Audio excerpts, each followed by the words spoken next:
in this session we are going to discuss about the topic threads. So it is one of the most important topic in OS. Okay, so we know a program under execution is called a process. Okay, so a thread is a unit of execution. Okay, so a process may contain a program may contain number of processes associated with it, whereas each process may have number of threads associated with it. So basically we can say a thread is a unit of execution, or we can say it is a basic unit of CPU utilization. So what is this thread comprises of? So it comprises a thread ID, a program counter, a register set and a stack. And apart from that, it shares with other threads belonging to the same process its code section, data section, and other operating system resources such as open files and signals. Okay, so each process may have number of threads associated with it. Okay, and here the threads belonging to the same process, they will share the code, data, and other operating system resources. Okay, and a traditional or heavyweight process has a single thread of control. So traditionally the system or process will have only a single thread, but it is not more efficient. So if a process has multiple threads, then it can perform more than one task at a time. So that's the use of this multi threads. Okay, so let us illustrate with this diagram.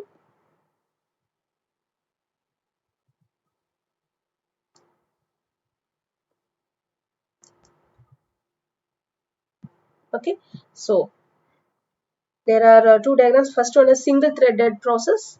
So this rectangular box, it represents the process. Okay, inside the process you can see there is only one thread. Okay, and this thread will share the code, data, files, registers and stack. Okay, when so the process is a single thread, so it can perform only one task at a time. So whereas in multi-threaded process you have three threads associated with it. Okay, so each thread has its own stack, registers. Okay, and here the code data files, they are shared by this process. Okay, so threads belonging to the same process will share this code, data and files. So that's the difference between single thread and multi-threaded. Okay, so since it is a multi-thread process, it can perform more than one task at a time. Okay, so we can discuss one simple example. So ஒரு web server இருக்கு, ஒரு client இருக்கு. Okay, so a client is requesting for the web pages, images, sound. Okay, so maybe it is browsing for some image, or it needs to download the web page. Okay, or it want to interact with the web page. Okay, three requests is client is making for the web server. Okay, so if the web server is a single threaded process, what it will do, it will service on only one client at a time. Okay, so the remaining client request, it should wait after the completion of the first request, then it can serve the remaining clients. Okay, so if the web server, it is a multi-threaded, means the server, it will create a separate thread. Okay, so இப்போ server வந்து multi-threaded இருந்துச்சுன்னா ஒவ்வொரு request மே client request பண்ண ஒவ்வொரு request மே separate thread allocate பண்ணி create பண்ணி, so that thread will service the request. Okay, listen, one solution is to have the server run as a single process. So single process இருந்துச்சுன்னா அது என்ன பண்ணும், separate processor அந்த request service பண்றது வைக்கும். But ஒவ்வொரு single processor ஒவ்வொரு requestமே create பண்ணிட்டு இருந்தா it is time consuming. Okay, so whereas in multi-threaded, the server will create a separate thread that listens for client request. Okay, so let's discuss with this diagram. So listen, here a client is requesting the server, okay, for something. So what is the server is doing? The server, the second step, the server will create a new thread to service the request. Okay, so if the client is requesting for some other service, again this server will create another new thread to service that request. Okay, so in such a way server will create some new threads to service the request. Okay, so that is multi-threaded server architecture. So next, we can see what is the benefit of using this multi-threaded programming. So it is broken down into some 4 major categories. The first one is responsiveness. Okay, so responsiveness, what is this? So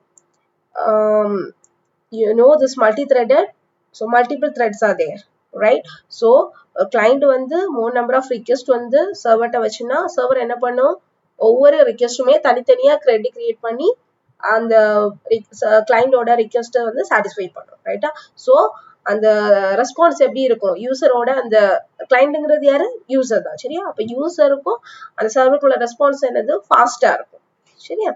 so that's here. Okay, the multi-threading and interactive application may allow the program to continue running even if part of it is blocked or it is performing a lengthy operation, thereby increasing the responsiveness to the user.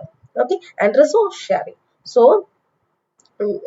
as we discussed earlier, threads belonging to the same process, they will share the code section, data section, and some of the operating system resources. Okay, so the benefit of sharing code and data is that it allows an application to have several different threads of activity within the same address space. Okay, next step, economy. Okay, so allocating memory and resources for process creation is costly.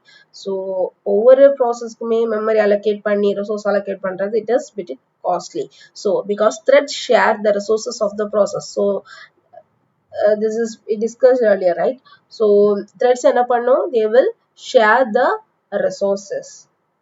So resources share pannanaala it is more economical. Okay, and the last one is scalability. So what is this scalability? And here the benefits of multi-threading can be even greater in a multiprocessor architecture where threads may be running in parallel on different processor cores. So what is this multiprocessor? We have discussed it earlier classes. Multiprocessor means your system will have more number of processors, more than one processor. Okay, and if you are not having a multi-threaded approach, instead having a multiprocessor system, okay, உங்களுக்கு ஒரு multi threaded approach இல்லாம ஒரு multi processor system இருந்துச்சு அப்படின்னா, if you have a single threaded process, that process will run on one CPU or that will run on only in one processor. Okay, so even if you are having a multi-processor system and your process is a single threaded process, means that process will run on only one processor. Okay, and even though you are having 4 processors, okay, and since your process is a single threaded process, that single process can be run on only one of the process. உங்ககிட்ட ஒரு 4 processor உங்க சிஸ்டத்துல இருக்கு, but your process is a single threaded process, means that single process can be run on only one of the processor. Okay, so no matter how many number of processors, that's the point given here. Okay, and if we have a multi-threaded approach, so rather than that, if you are having a multi-threaded approach, then each processor have number of threads associated with it, right? So if you are having a multi-threaded approach, that means your process may have number of threads associated with it. Okay, so each of these threads can run on those multiprocessors. If you are having a 4 processor system, then and if you are having a multi-threaded approach, okay, that means number of threads will be there. So each thread will run on those 4 processor. Okay, so உங்ககிட்ட ஒரு 4 processor system இருக்குது, so 4 threads இருக்கு அப்படின்னா ஒவ்வொரு threadமே ஒவ்வொரு processorல run ஆகும். So the task are running concurrently. So task என்னது, so ஒவ்வொரு processையும் நம்ம என்ன பண்ணலாம், ஃபாஸ்டா கம்ப்ளீட் பண்ணலாம். Okay, so hence the tasks are running concurrently and they are completed quickly. So that's something called scalability.